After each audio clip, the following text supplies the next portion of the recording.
በድሮ ጊዜ ራቅ ባለ መንደር ላይ አንድ ኑራ የተባለች ምስኪን ሴት ትኖር ነበር። ኑራ እናቷንም አባቷንም በሞት ካጣች በኋላ ብቻዋን ትኖር ነበር። እናትና አባቷ ሲሞቱ ለሷ የተውላት አንድ ላምን ብቻ ነበር። ኑራ አስጠግቶ የሚያኖራት ዘመድ ስላልነበራት እናትና አባቷን በሞት በማጣቷ ታዝን ነበር። ምንም አማራጭ ስላልነበራት ያንን ላም እየተንከባከበች ከሱ የምታገኘውን ወተት ወደ ገበያ ይዛ በመውጣት እሱን በመሸጥ ትተዳደር ነበር። ወተቱን ሽጣ የምታገኘው ገንዘብ ምንም በቂ አልነበረም።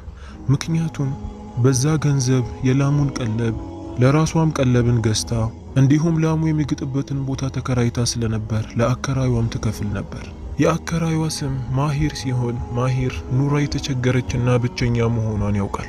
ቢሆንም ግን ለሷ ከማዘን ፋንታ ልበ ደረቅ ሆኖ ለከራዩ ብዙ ያስከፍላት ነበር። ዓላማው ሁሉ ንብረትን ማከማቸት ስለነበር አንድ ቀንም ለሷ አስቦላትም ሆነ አዝኖላትም አያውቅም። ኑራ ግን በተቃራኒ የተቸገሩትን መርዳት የምትወድ በመንገዷ ላይ ለምታገኛቸው ድመቶች ሁሉ ዕቃን አዘጋጅታ ወተትን ትሰጣቸው ነበር። ለፍጡሮች በማዘኗና መልካምን በመስራቷ ጥሩ ነገር እንደሚገጥማት ታውቃለች። መንገድ ላይ ላገኘቻቸው ድመት ሁሉ ተርቦ ይሆናል ብላ በማሰብ ከምትሸጠው ወተት ቀንሳ ትሰጣቸው ነበር። አንድ ቀንም አከራዩዋ እሷ ጋር ይመጣና እንዲህ ይላታል፣ ከዚህ በኋላ የኪራይ ስትከፊ ጨምረሽ ነው የምትከፊው። እጥፍ አድርጌዋለሁ። ምክንያቱም የምትሰጪኝ ንብረት ምንም እየጠቀመኝ አይደለም። የባለፈውንም ሳምንት ስላልከፈልሽ ከዚህ በኋላ ስታስገቢ ጨምረሽ አስገቢ፣ የማታስገቢ ከሆነ ግን ላሟን የሚወስደው ብሎ አስጠንቅቆ ነገራት። ኑራም ጎረቤቷ እንደዚህ ሲጨክንባት በጣም አዘነች። በቀጣዩ ቀንም ያለበችውን ወተት ይዛ ወደ ገበያ ወጣች። ሁል ጊዜ የምትሸጥበት ቦታ ላይ ሄዳ አዝናና ተክዛ ቁጭ ብላ መጠበቅ ጀመረች። ለሰው እንዳታማከር የምታውቀው ሰው የለም። በጣም ጨንቋት እያለቀሰች እዛው ቁጭ አለች። በዚህ መሃልም አንድ ጥቁር ድመት ወደ እሷ ጋር ይመጣል። ኑራ እስካሁን ድረስ አይታው የማታውቀውና ለየት ያለ ድመት ነበር። ከኑራ ፊት ለፊት ቆሞ አንዴ ወተቱን እየተመለከተ አንዴ ደግሞ ኑራን ይመለከታት ጀመር። ኑራም ድመቱን ስትመለከተው በእጇ እያሻሸች ትመለከተው ጀመር። እርቦት ሊሆን ይችላል ብላ በማሰብም ልትሸጥ ካመጣችው ወተት ላይ ቀንሳ ሰጠችው። ምናልባት ይህን የተራበ ድመትን በመመገቤ የተሻለን ነገር ላገኝ እችላለሁ ብላ ከጀለች። ድመቱም ጠግቦ ከጠጣ በኋላ ከኑራ ርቆ ሄደ። ኑራም የተቀረውን ወተት ሽጣ ወደ ቤት ገባች። በጣም ጨንቋትና ተክዛ ነበር። በቀጣዩ ቀንም እንደ ተለምዶዋ ተነስታ ላሟን ወተት ማለብ ጀመረች። አልባ ከጨረሰችም በኋላ በእቃ አድርጋ ልትሸጠው ወደ ውጪ ስትወጣ ገበያ ላይ ያገኘችውን ያንን ጥቁር ድመት አገኘችው። የበሯ ደጃፍ ላይ ቆሞ እየተመለከታት ነበር። ኑራም ድመቱን ስትመለከተው ደስ አላትና ማሻሸት ጀመረች። እርቦት ሊሆን ይችላል ቤቴ ድረስ የመጣው ብላ በማሰብ ዕቃን አዘጋጅታ ወተትን ሰጠችው። ድመቱም ኑራ ከሰጠችው ወተት መጠጣት ጀመረ። ኑራም ደስ ብሏት እየተመለከተችው ነበር። ነገር ግን ማሂር ያላት ነገር ትዝ አላትና ማልቀስ ጀመረች። ጥቁሩ ድመት እንደ መጀመሪያው ቀን ጠጥቶ ብቻ አልነበረም የሄደው። ወተቱን በሰጠችው ዕቃ ላይ የወርቅ ሳንቲምን አስቀምጦላት ሄደ። ኑራም ይህንን ስትመለከት በጣም ተገረመች። ከዚህ በፊት ወርቅንም አይታ ሆነ ነክታም አታውቅም ነበር። ያ ጥቁር ድመት በወተቱ ሳህን ላይ የተወሰኑ ወርቆችን አስቀምጦላት ነበር የሄደው። አንዱ ወርቅ ብቻ ማሂር ክፈይ ካላት 10 እጥፉን ይከፍልላት ነበር። በሰራችው መልካም ስራ ያገኘችው ደሞዝ መሆኑንም አወቀች። ኑራ በጣም ደስ ብሏት ወርቁን እያገላበጠች ማየት ጀመረች። ማመን አቅቷት ወርቁን ይዛ ወደ ቤት እየሮጠች መመለስ ጀመረች። ወደ ቤትም ገብታ ወርቁን ማንም በማያገኝበት ቦታ ላይ ደበቀችው። የተቀረውንም ወተት ለመሸጥ እንደገና ወደ ገበያ ተመለሰች። ገበያ ላይ ቁጭ ብላ የሚገዛትን ሰው መጠበቅ ጀመረች። ነገር ግን ማንም አልገዛትም። ማንም ባይገዛትም ኑራ ግን ደስተኛ ነበረች። ምክንያቱም ለብዙ ጊዜ የሚሆናትን ገንዘብ አግኝታ ነበር። ማታ ላይም ማሂር ወደ እሷ ጋር መጣና አሁን ወዲያውኑ የክራዩን ብር ስጪኝ፣ አሊያ ብቸኛ ላምሽን ይዤ ነው የሚሄደው አላት። ኑራ ይህን ሲናገራት እንደሌላ ቀኑ አልፈራችም ነበር።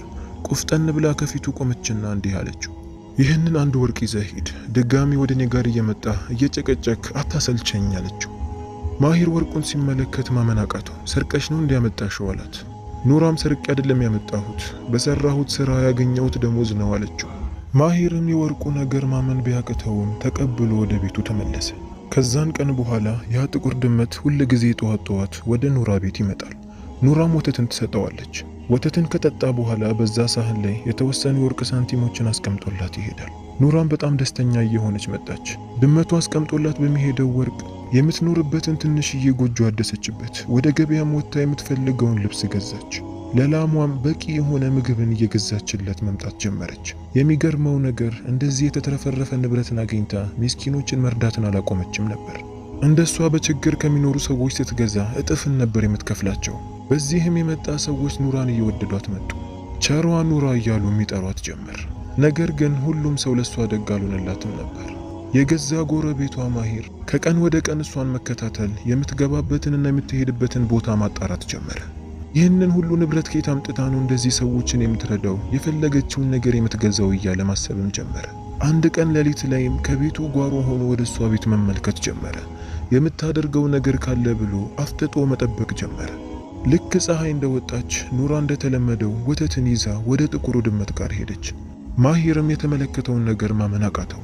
ጥቁሯ ድመት ወተቱን ከጠጣች በኋላ በዛ ዕቃ ላይ የተወሰኑ የወርቅ ሳንቲሞችን ታስቀምጥ ነበር። ማሂርም ይህንን ሲመለከት ኑራ ከዛ ቦታ እስክትርቅ ጠብቆ ወደ ድመቱ ጋር ተጠጋ። ተጠግቶም የወተቱን ዕቃ ሲመለከት በወርቅ ሳንቲሞች ተሞልቶ ነበር። የኑራ የሀብት ምንጭ ይሄ ድመት ነው ማለት ነው። ይህ ድመት ለሷ ሳይሆን ለኔ ነው የሚገባው። እንዴት አድርጌ እንደምወስደው እኔ ነው ማውቀው ማለት ጀመረ። ከተመለከተው ወርቅ ምንም አይነትን ነገር አልወሰደም ነበር። ጥሎ ወደ ቤት ተመለሰ። በቀጣዩ ቀንም መረብን ይዞ ከሩቅ መጠባበቅ ጀመረ። እንደተለመደው ጥቁሩ ድመት መጥቶ ኑራን እየጠበቃት ሳለ በድንገት ከኋላው ሄዶ የያዘውን ወጥመድ ድመቱ ላይ ጣለበት። ድመቱ ከኋላ መጥቶ ስለያዘው ማምለጥ አልቻለም ነበር። መጥፎውም ማሂር ኑራ ሳትመጣበት በፊት ድመቱን ደብቆ ወደ ቤቱ እየሮጠ ተመለሰ። ከአሁን በኋላ ኑራ ምንም የምታገኘው ነገር የለም እያለ እየሳቀ ወደ ቤቱ ገባ። በሩንም በአግባቡ ዘጋው። ገበያም ወጥቶ የተሻለ ወተትን ገዝቶ ለድመቱ አቀረበለት። በላንተ ድመት ይህንን ወተት ጠጣ ብሎ አቀረበለት። ነገር ግን ያ ጥቁር ድመት አይደለም ወተቱን ሊጠጣ ወደ ወተቱም አልተጠጋም ነበር። በዚህም ማሂር እየተቆጣ መጣ። ጠጣ እያለ በግድ ወተቱን ወደሱ ያስጠጋለት ጀመር። ነገር ግን ያ ድመት ሊጠጣለት አልቻለም። ማሂርም በጣም እየተናደደ መጣ። ይህንን ወተት ካልጠጣ ከዚህ አትወጣም፣ በረሃብ መሞትህ ነው እያለ ጥቁሩ ድመት ላይ ይዝትበት ጀመር። በዚህ በኩል ደግሞ ኑራ ወተትን ይዛ ስትወጣ ድመቱ አልመጣም ነበር። የድመቱ አለመምጣትም ያስጨንቃት ጀመር። ምናልባት ዛሬ ባይመጣም ነገ ሊመጣ ይችላል ብላ በቀጣዩ ቀንም ወጣች። ነገር ግን ድመቱ ለተከታታይ 3 ቀን አልመጣም ነበር። ኑራም የድመቱ አለመምጣትና መጥፋት ያስጨንቃት ጀመር። ምን አግኝቶት ነው እያለችም ማሰብ ጀመረች። ጠዋት ላይ ሌላ ቀን ለጥቁሩ ድመት ወተትን በምትሰጠው ቦታ ላይ ቁጭ ብላ ድመቱን መጠበቅ ጀመረች። ነገር ግን ያ ጥቁር ድመት ሳይመጣ ቀረ። ኑራም ያ ድመት የሆነ ነገር አግኝቶት ሊሆን ይችላል ብላ በማሰብ በገበያ ላይ የተዘዋወረች ድመቱን ማፈላለግ ጀመረች። ነገር ግን ፍለጋዋ ከንቱ ሆነባት። ድመቱን ልታገኘው አልቻለችም። በጣም አዝናና ተከፍታ ማልቀስ ጀመረች። በቤቷ ደጃፍ ላይም ቁጭ ብላ እያለቀሰች ሳለ የተወሰኑ ድመቶች ወደ እሷ ጋር መጡ። አንዱ ድመትም ወደ እሷ ጋር ጠጋ አለና ይነካት ጀመር። እኔን ተከተይኝ የሚል ምልክት ነበር ይሰጣት የነበረው። ኑራም የድመቱ ምልክት ገባትና እሱን ተከትላ መሄድ ጀመረች። እነዛ ድመቶችም ኑራን አስከትለው መሄድ ጀመሩ። ባላሰበችው መንገድ ይዘዋት የሄዱት የጎረቤቷ ማሂር ቤት ነበር። ኑራም በጣም ተገረመች። ወደ በሩ ጠጋ ብላ ስታዳምጥም ከውስጥ ድምፅ ይሰማ ነበር። ማሂር በጣም ተናዶና ፊቱ ተቀይሮ ነበር። ለተከታታይ 3 ቀን ድመቱ ምንም ሳይበላና ሳይጠጣ ቁጭ ብሎ ይመለከተው ነበር። ማሂር አሁን ትዕግስቱ አልቆ ስለነበር ድመቱ ላይ በኃይል እየዛተበት ነው። ይህንን የማቀርብልህን ወተት የማጠጣ ከሆነ እገልሃለሁ እያለ ነበር። በዚህ ሰዓትም ያ ጥቁር ድመት ወደ ወተቱ ጋር ጠጋ ብሎ መጠጣት ጀመረ። ማሂርም በስተመጨረሻ የተሳካለት መሰለው። አሁን ቶሎ ብለህ ወደ ወርቅ ቀይረው እያለ መሳቅ ጀመረ። ያ ጥቁር ድመትም ወተቱን እስኪጠግብ ድረስ ጠጣ። ነገር ግን ወደ ምንም አይነት ወርቅ አልቀየረለትም ነበር። ይህም ነገር ማሂርን በጣም አበሳጨውና ዱላ ይዞ ሊመታው ይቃጣ ጀመር። ያ ጥቁር ድመት በወርቅ ሳንቲሞቹ ፋንታ ቤቱ ሙሉ በሚያስጠሉ ነፍሳቶችና ትላትሎች እንዲሞሉ አድርጎ ነበር። አከማችቶት የነበረው ንብረት ሁሉ ወደ ድንጋይም እንዲቀየር አደረገበት። ማሂርም ይህንን ሲመለከት በጣም ደነገጠ። ያለ ሐቁ ሌላን መጨመርን ሲመኝ በእጁ የነበረውንም አጣ። ኑራ ከውጪ ሆና የማሂርንና የጥቁሩን ድመት ድምፅ እየሰማች ስለነበር በሩን በርገዳ ወደ ውስጥ ገባች። ወደ ውስጥም ስትገባ ማሂር በጣም ተናዶ ድመቱን ሊገለው ነበር። ነገር ግን ያ ታማኝ ጥቁር ድመት ኑራን እንደተመለከተ ሮጦ እሷ ላይ ተጠመጠመባት። ማሂርም ይህንን ሲመለከት እንደከሰረ አወቀ።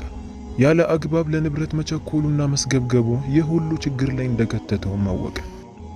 ኑራም ጥቁሯን ድመት አድና በሰላም ወደ ቤቷ ተመለሰች። ከዛን ቀን በኋላም ሁሉ ጊዜ እንደተለመደው ወተትን እየሰጠቻት በወተቱ ፋንታ ደግሞ ጥቁሯ ድመት ወርቅን እያስቀመጠችላት ትሄድ ጀመር። አሁን ኑራ በመንደሯ ላይ ከበፊቱ በበለጠ መልኩ ሰዎች ዘንድ በጥሩነቷና በመልካም ሰሪነቷ ምስኪኖችን ረጂ በመሆኗ ታውቃለች።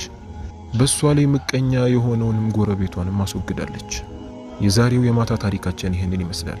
ቪዲዮ በጣም እንደመሰጣችሁ ተስፋ አድርጋለሁ። ከመተኛታችሁ በፊት ግን ሰብስክራይብ ያላደረጋችሁ ሰብስክራይብ አድርጉ፣ ላይክም ሼርም አድርጉ፣ ኮሜንትም ስጡ። ከመተኛታችሁ በፊት ነው ግን